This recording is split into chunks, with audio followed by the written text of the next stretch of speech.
So here I've got my part, and I'm going to load this into our drill press. I've got some setup blocks here. So I've got a 1 inch by 1 inch setup block, and you can see people have drilled holes into it, which is better to drill a hole into that than to drill into a hole into the vise. And I've also got an extra 1/2 inch by 1 inch. Those are both nice and flat. So I'm going to stack those up, and I'm stacking those up just so I can get my part up above the drill, so when I drill into my part, I'm not going to hit the drill. I can also keep this as centered as possible along the action of the clamp. I'm going to tighten this down. I want this to be tight, but does not need to be nearly as tight as it was on our mill, because we only have the torque of the drill bit, which should not be that high. I do want it tight, I don't want it to move, but as long as it's not going to move around on me, and these are not really holding the force, so just helping me locate that. So again, I can push down a little bit, keep them in place. Look at my overhangs here, making sure I have room beneath where I'm going to be drilling out, that I'm not drilling into anything, and then clamp that down just kind of enough. Once I've got that set up in place, make sure it's flat, make sure it's not tilted or leaning at any kind of weird angle this way or this way, and then I can take my bit, and I've got 2 different types of drill bits we're going to use here. We've got a tap bit, and we've got a clearance bit. The difference between these two is one of them is smaller than the screw, one of them is bigger than the screw. So the holes we're going to tap, they need the smaller one, because that's going to allow us to cut the threads out with our tap later to make the actual threads for the hole. This one is going to be bigger, so the screw will just go straight through.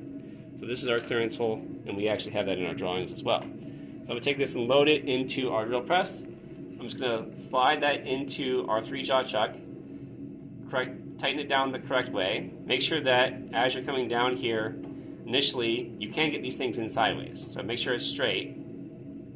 You can kind of turn it, make sure it's straight. And then once you've got that confirmed, take your key and go in and just tighten that down a little bit more. Do not leave the key in the chuck. Make sure it's out. Now I need to locate the part kind of generally over, which I can do that with the drill off to make sure I'm in the right spot before I start cutting my hole. So I'm just going to move that over, and then I can confirm that I'm in the right spot by making sure that I go into the punch hole that I made previously. And you can check and see if the bit moves at all as it's going down and touching that punch hole, you're not in the right spot. It'll see it deflect a little bit to the left or to the right. And so you can just kind of make sure you're exactly right there. And then once you know that you're there, you're nice and centered, you're not trying to drill a crooked hole, you can turn your drill on. And we just want to go nice and smoothly through this. Not fast, we're not going to punch it. We're just going to bring it down and apply a nice even pressure to cut that hole out. We just want to keep applying a nice slow, even cut.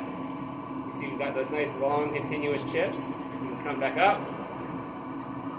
You can tack back down if you want and try and get some of those chips out of the hole as you go deeper.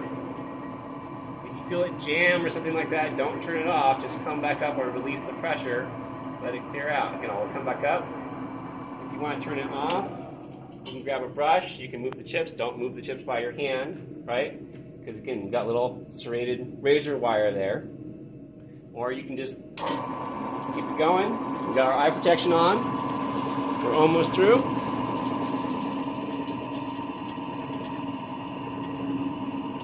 And that bottom of that hole, it's going to get easier to cut as we get to the bottom.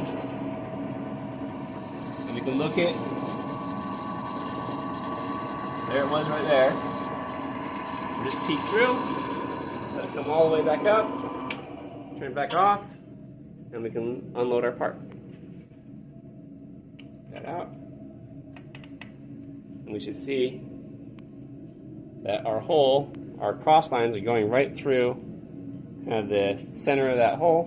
We can get our chips off our drill bit, so we can take that out and swap that up if we want to for our other one.